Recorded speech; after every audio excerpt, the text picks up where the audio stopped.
Now, the federal government has announced a new approach to public communication, shifting from reliance on periodic press briefings to direct, structured engagement with service delivery ministries to ensure that Nigerians clearly understand the benefits of all of the government's ongoing reforms.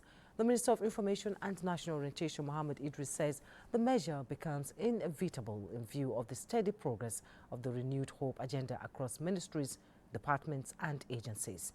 He stated this during a strategic visit to the Federal Minister of Health and Social Welfare. Salou Abdoulaye Gwanara reports. Effective communication of government activities enhances public trust. In order to tell good stories, the government storyteller believes the new strategy, in addition to the traditional ministerial press briefings, will add value to information flow and boost credibility. There is a need for us to identify key ministries and go to them and learn more about what they do. It's not just to wait for them or invite them for the periodic ministerial press briefing that we hold at Radio House. There's a need for us to also reach out to them to understand what they do, for them to also understand us. And I said I was going to come with also some heads, critical heads of some of the agencies here that you need to reach Nigerians so that they can understand what you do. It is said in the communication parlance that 50% of the execution is actually in the communication, meaning that if you don't communicate, you have done nothing.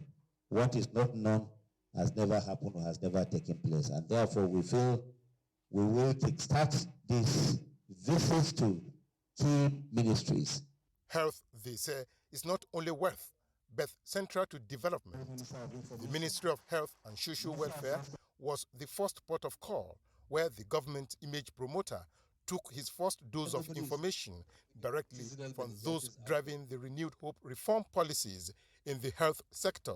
So I want to say that your visit essentially is very timely because you and your agencies can help tell more of the story of President Bola Ahmed Tinubu's successes in health. You've came to the right starting point for your visit because without health, there's nothing else. There's no work, there's no farm, there's no trading, there's no business, there's no manufacturing, there's no infrastructure, there's no driving, there's nothing.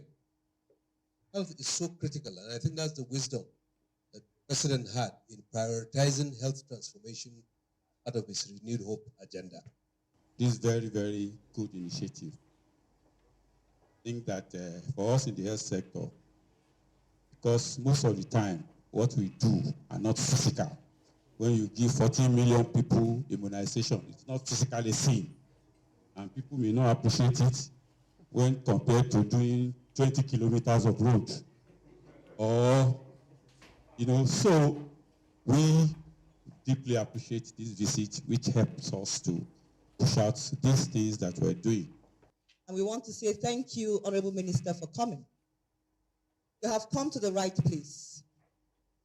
The coordinating minister and the Minister of State, alongside the top management, which includes all heads of agencies, have done quite a lot in the last 2 years under the renewed hope agenda of Mr. President. And I'm very sure that your visit here today, after you leave, sir, you would want to come back because there's so much to give you about the health sector. The minister was accompanied by heads of relevant agencies under his watch, who are at the forefront of redefining government communication and ensuring that Nigerians fully understand ongoing reforms in line with President Bola Ahmed Tinubu's renewed hope agenda.